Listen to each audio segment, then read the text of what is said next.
Okay, Susie. Today, awesome. Putting, well, I say awesome. When we started the 6 holes, our score was 17, which definitely has some room for improvement. Okay, but the main thing is we did some throwing games and seeing. Well, I didn't really need to test it. Your sporting ability is really good, but your putting ability didn't match that. Okay, now technique-wise, there really wasn't much that would do. So the wrist was a little bit high, which was in a bit of a weaker position. What's he doing? Oh dear. And that was pretty much it for technique. The main thing though was, if we imagine basketball, or if we imagine most sports really, we're looking at the target, or staring at the target and then looking back at what we're doing, as opposed to staring at what we're doing and then kind of remembering where the target was. So here was afterwards, and you can see your eyes are actually looking this way. You're not even looking at the ball. And the good news is you didn't miss any of these golf balls. Okay, now if this feels really weird, we don't need to do this with all of our shots, but for today it was pretty good because it got you staring at a target, looking at the ball instead of the opposite way around. Now we only had one problem: we kept smashing it. Okay, we kept hitting it way too hard, and that was because instead of it being a little bit of a tentative putt with the right length of stroke, you were then just hitting it solid, which is a good problem to have.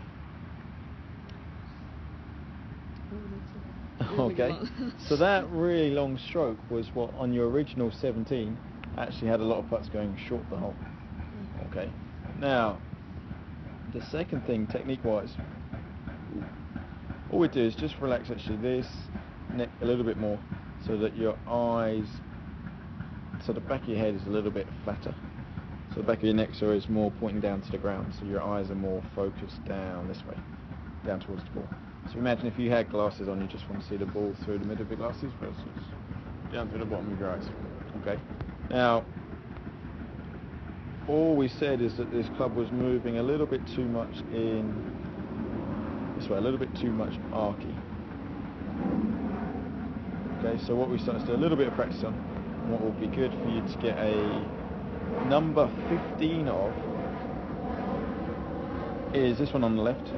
Now we did it where you had your eyes closed and you had to make a backswing and open them and see where your club was, and we did it where I was trying to twist the club so it was really open, and you had to not twist it or do the opposite, resist that. Okay, and that got your club moving way less, which was pretty good. The other thing is you can see like the T's in the end. Something really useful for you to practice would be something like this, so you can see start line. So you can start to separate the different areas of putting a little bit, instead of thinking it's a bad putt because there's a massive slope that we've got to look at. Okay, practice-wise, especially with competitions and stuff, are going to be starting pretty soon.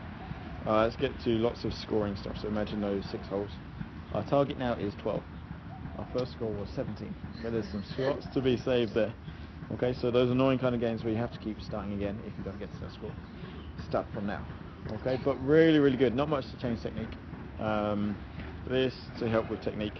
By this, off camera, I am of course pointing at this, and just less tentative by staring at the target.